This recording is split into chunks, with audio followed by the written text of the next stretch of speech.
Hello everyone, कैसे हैं आप सब। एक बार पुनः से कोचिंग क्लासेस पर स्वागत है। उम्मीद करता हूं आप सब अच्छे होंगे। करियर गाइडेंस में अगला पार्ट लेकर आ चुका हूं और आज की इस वीडियो में प्यारे बच्चों रेलवे रिक्वायरमेंट के बारे में चर्चा करेंगे कि यदि इंडियन रेलवे में आप जॉब करना चाहते हैं 12th के बाद या 10th के बाद आप क्या करें, कैसे तैयारी करें। बहुत सारे बच्चे पढ़ते रहते हैं लेकिन उनको यही पता नहीं होता कि हमें इंडियन रेलवे में जॉब करना है या तैयारी करना है, क्या करें, कैसे करें, कितने टाइप के यहाँ पे जॉब अपॉर्चुनिटी है, कितने प्रकार से हम जॉब पा सकते हैं। तो वीडियो को अंत तक देखिएगा और जो भी आपका डाउट रहेगा प्लीज अपना राय जरूर बताइएगा। आपके लिए मैं वीडियो जरूर लाऊंगा, ये मेरा वादा है आपसे। और इसके पहले भी यहाँ पर मैंने कई सारे वीडियोज अपलोड कर दिया है, तो आप लोग डिस्क्रिप्शन पे लिंक मिल जाएगा प्लेलिस्ट का। प्लेलिस्ट में जाकर के कई सारे जॉब से रिलेटेड आप टॉपिक पा सकते हैं, वहाँ पर आप देखना जरूर, क्योंकि 12th के बाद बहुत ज़्यादा डाउट रहता है कि हमको आखिर में करना क्या है और हम क्या करें। इसलिए आप लोग इस वीडियो को भी देखिएगा और शेयर जरूर करिएगा। शुरू करते हैं प्यारे बच्चों। तो आज का हमारा टॉपिक आपको पता ही हो गया कि इंडियन रेलवे के बारे में संपूर्ण जानकारी लेना है। तो यदि इंडियन रेलवे में जॉब करना चाहते हैं तो मुख्य रूप से इंडियन रेलवे को 4 भागों में बांटा गया है जॉब की कैटेगरी में। Group A, group B, group C और ग्रुप डी, हम 4 भागों में यहाँ पर देखेंगे और 4 भागों में बांटा भी गया है कैटेगरी के आधार पर। देखिएगा, जैसे मान लीजिए अधिकारी बनना है भैया तो आपको ग्रुप ए के अंतर्गत आना है। थोड़ा सा उनसे कम लोअर पोस्ट में जाना है तो ग्रुप बी, फिर थोड़ा सा कम ग्रुप सी और ग्रुप डी। इनका सबका अलग अलग क्राइटेरिया है, सबका अलग अलग एलिजिबिलिटी है, तो आप लोगों को समझना जरूरी है। सबसे पहले तो यदि आप 10th भी पास हैं, चलो ठीक है, तो आप ग्रुप डी में भर सकते हैं फॉर्म, यानी रेलवे के लिए एलिजिबल हो चुके हैं। यानी 10th से मिनिमम आप रेलवे में जॉब नहीं कर सकते। प्राइवेट बात अलग है कि अब प्राइवेट सिस्टम हो रहा है तो वहाँ पे आपको चौकीदारी के लिए रख लिया जाए, बात अलग है। लेकिन यदि गवर्नमेंट जॉब करना है रेलवे में तो 10th पास होना चाहिए। इसके साथ यदि ITI की है तो 10th के साथ ITI वाले बच्चे भी कर सकते हैं। ऐसा नहीं है कि PPT वाले नहीं कर सकते। PPT, माइनिंग जो भी किए हैं उसके साथ भी कई सारे वैकेंसी आते रहते हैं। इसके बाद 12th का अलग पोस्ट होता है, 12th लेवल पे आप तैयारी कर सकते हैं। जैसे लोको पायलट, आप तो लोको पायलट में भी 12th लेवल से PCM सब्जेक्ट से हैं तो वहां पर भर सकते हैं, समझ रहे हैं ना। ITI और ग्रेजुएशन 3 लेवल में, यानी 10th लेवल का भी आपको पोस्ट मिलेगा, वही ग्रुप डी के अंतर्गत आएगा। 12th लेवल का थोड़ा सा ऊंचा पोस्ट मिलेगा। ग्रेजुएशन में तो भैया आप फिर सबसे ऊंचे ही पोस्ट पर जाएंगे।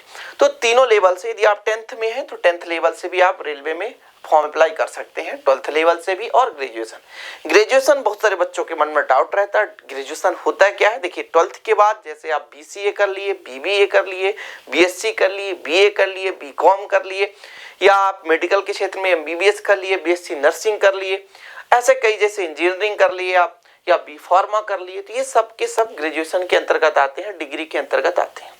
इतना समझ में आया। ग्रेजुएशन बहुत सारे बच्चों को डाउट रहता है, सर ग्रेजुएशन क्या है, 12th के बाद क्या ग्रेजुएशन जरूरी है। जी हाँ, 12th के बाद की पढ़ाई सबसे महत्वपूर्ण पढ़ाई होती है। 12th तक तो एक निश्चित लेवल होता है कि चलो हमको 12th पास आउट करना है, 11th में थे, 10th में थे, अब हमको 12th पास आउट करना है। इसके बाद कि जो आपकी लाइफ होती है वो सबसे डिसीजन वाली लाइफ होती है। यदि आप 12th के बाद सही डिसीजन नहीं लिए ना तो फिर जिंदगी भर पछतावा हो जाता है। तो रेलवे के लिए सबसे पहले हम बात करते हैं ग्रुप ए की बात करें प्यारे बच्चों। और एक चीज मैं आपको बता दूं, सभी के सभी इसमें जितने भी पेपर लिए जाएंगे ऐसे नॉर्मल पेपर नहीं होता है, इसलिए कोई आम समझ करके इसकी तैयारी ना करने लग जाए। हाँ, जिसके अंदर तजुर्बा है कि हमको जीवन में कुछ करना है वही चीज के बारे में सोचिए, और नॉर्मल घूमने वाला व्यक्ति बिल्कुल ना सोचे। मैं अभी से बता रहा हूँ भाई, नहीं कह दो कि सर हमने तो हमारी जिंदगी बर्बाद हुई, इसके पीछे लग गए। शुरू करते हैं।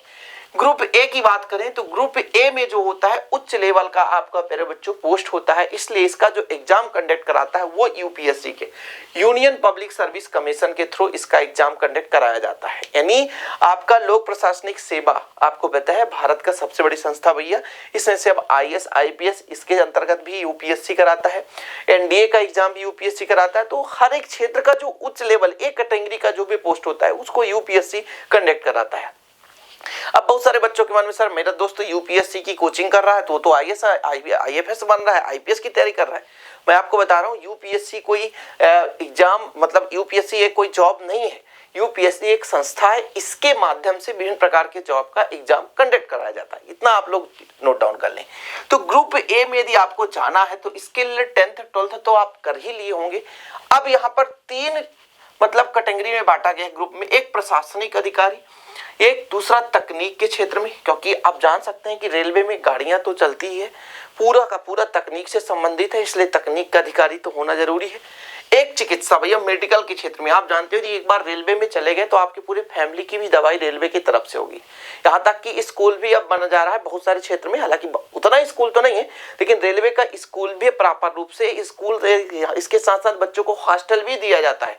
यदि आप रेलवे में हैं तो आपके फैमिली में जो भी पढ़ाई करेंगे आपके परिवार के, नहीं कि आपके सगे चाचा के भाई के, ऐसा नहीं है, आपके माँ बाप और आपके निजी फैमिली, आपके बच्चों के लिए यहाँ पर स्कूल का भी व्यवस्था किया जाता है। तो स्कूल में टीचर की वैकेंसी भी निकलती है रेलवे का।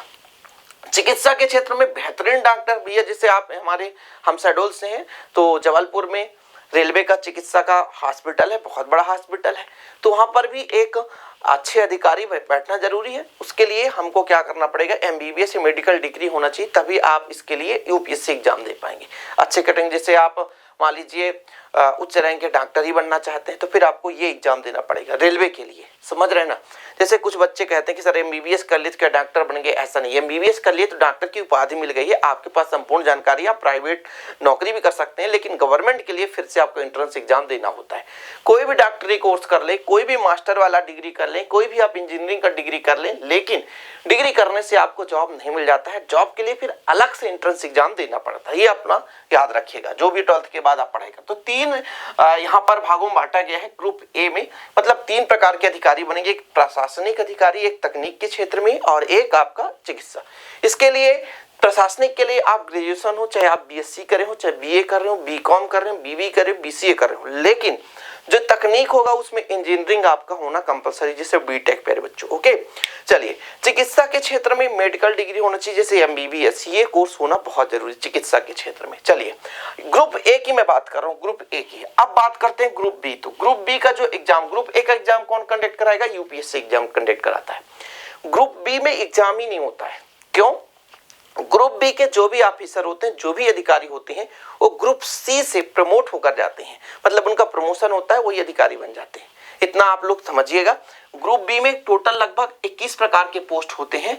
21 टाइप के जो पोस्ट हैं वो सब के सब ग्रुप सी से ही जा करके अधिकारी बन जाते हैं, मतलब प्रमोशन हो जाता है। ग्रुप सी का आप एग्जाम देकर 10 साल 15 साल जब जॉब करते रह जाते हैं, आपका एरिया अच्छा हो, जैसे टिकट कलेक्टर या आप बेहतरीन परफॉर्मेंस कर रहे हैं तो टिकट कलेक्टर के अधिकारी बन जाएंगे, समझ रहे। लोको पायलट में है, बेहतरीन लोको पायलट का अधिकारी बन जाएंगे। बेहतरीन आपका जैसे आपका मान लीजिए स्टेशन मास्टर में, आप स्टेशन मास्टर से भी आप उनका अधिकारी बन जाएंगे। अधिकारी कैसे बनते, जैसे मान लीजिए आप एक स्टेशन के मालिक हैं, है ना, मतलब एरिया को देख रहे हैं, तो जब आप 10 स्टेशन को देखने लग गए तो क्या हुआ, उसका अधिकारी कहला गया, मतलब पोस्टिंग हो जाता है।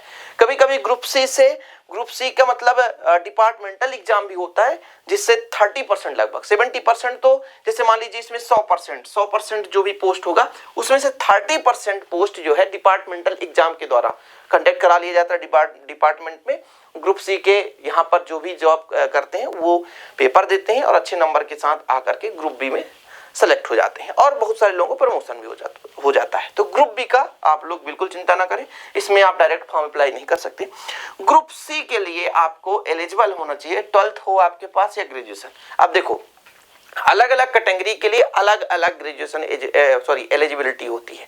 जैसे आप ग्रुप सी में यदि लो पोस्ट में जाएंगे तो 12th लेवल का हो जाएगा, यदि आप थोड़ा सा हाई लेवल में जाएंगे तो ग्रेजुएशन हो जाएगा। आप यदि ग्रुप बी में जाना चाहते हैं 12th लेवल की पोस्टिंग में तो फिर आप रह जाओगे जॉब करते ही, आपका ग्रुप बी में होना मुश्किल है। ग्रेजुएशन लेवल से आप यदि जा रहे हो तो फिर ग्रुप में भी आसानी है, मतलब ग्रुप बी में भी जाना आसान हो जाएगा। तो ग्रुप सी के लिए मुझे तो यही लगता है कि 12th के बाद आपका ग्रेजुएशन होना जरूरी है। जैसे ग्रुप सी के अंतर्गत कैसे जॉब मिलते हैं भैया, स्टेशन मास्टर का मिलता है, टिकट कलेक्टर का मिलता है, लोको पायलट का मिलता है, ट्रैफिक अप्रेंटिस एक्सेट्रा, मतलब इस प्रकार से कई, है ना, मतलब 50 प्रकार के अधिकारी बनते हैं, ऐसा मत सोचिएगा। तो ग्रुप सी के अंतर्गत अभी मैं केवल ये मोटे मोटे तौर पर समझा रहा हूँ कि रेलवे में यदि आप वाकई में जॉब करना चाहते हैं तो आपको क्या करना चाहिए, इसके बारे में थोड़ा तो जानकारी समझना जरूरी है। बाकी तो वीडियो बनाने के लिए ग्रुप ए का पूरा डिटेल बनाऊं, फिर इसका सिलेबस बताऊं, ग्रुप बी का भी, ग्रुप बी में तो कुछ है नहीं, ग्रुप सी का यदि आप जॉब करना चाहते हैं पूरा डिटेल सिलेबस, है ना, कैसे, जैसे हम यहाँ पर यदि बात करें कि ग्रुप सी का जब एग्जाम होता है तो CBT टाइप होता है, कंप्यूटर बेस्ड CBT नहीं, कंप्यूटर बेस्ड CBT टेस्ट, है ना, ये आपका होता है CBT, कंप्यूटर बेस्ड टेस्ट, यानी कंप्यूटर में ऑब्जेक्टिव टाइप क्वेश्चन आता है, फिर आपका एग्जाम होता है, ये चीज होता है। लेकिन यहाँ पर प्री मेंस होगा, UPSC है तो वहाँ पे प्री मेंस होना जरूरी है। ठीक, चलिए ग्रुप सी में आप लोग समझ लिए RRB यहाँ पर आपका एग्जाम कंडक्ट कराता है रेलवे रिक्वायरमेंट बोर्ड। इसका ऑफिशियल आपका वेबसाइट मिल जाएगा, वहां पर आता रहता है, बाद में आप चेक करते रहो, जब भी आपको अप्लाई करना तो कर सकते हो। इसके बाद बात करते हैं ग्रुप डी में। ग्रुप डी में जो बच्चा जाना चाहता है उसके लिए 10th और ITI, 10th और ITI, ऐसा नहीं ग्रेजुएशन किए हो तो आप ग्रुप डी में नहीं जा सकते हो। हाई लेवल कितने भी पढ़ाई करो, आजकल तो बहुत ज्यादा तैयारी करने वाले 30 साल तक के बच्चे एक चपरासी की नौकरी के लिए फॉर्म अप्लाई करते हैं। इसका कारण है बेरोजगारी। बेरोजगार बहुत ज्यादा युवा है, हम भी एक बेरोजगार ही हैं। आप समझ रहे होंगे कि कोई गवर्नमेंट जॉब होगा, तो हमारे पास गवर्नमेंट जॉब नहीं है। बस आप लोगों को हेल्प करता हूँ, कोचिंग क्लास के माध्यम से जितने भी बच्चे पढ़ते हैं उनको पढ़ाता हूँ। तो ग्रुप डी के अंतर्गत ही जाना है तो आपके पास 10th होना चाहिए, ITI होना चाहिए। ITI के थ्रू आप यदि 10th के बाद ही ITI कर सकते हैं, इसके पहले तो कर नहीं सकते हैं।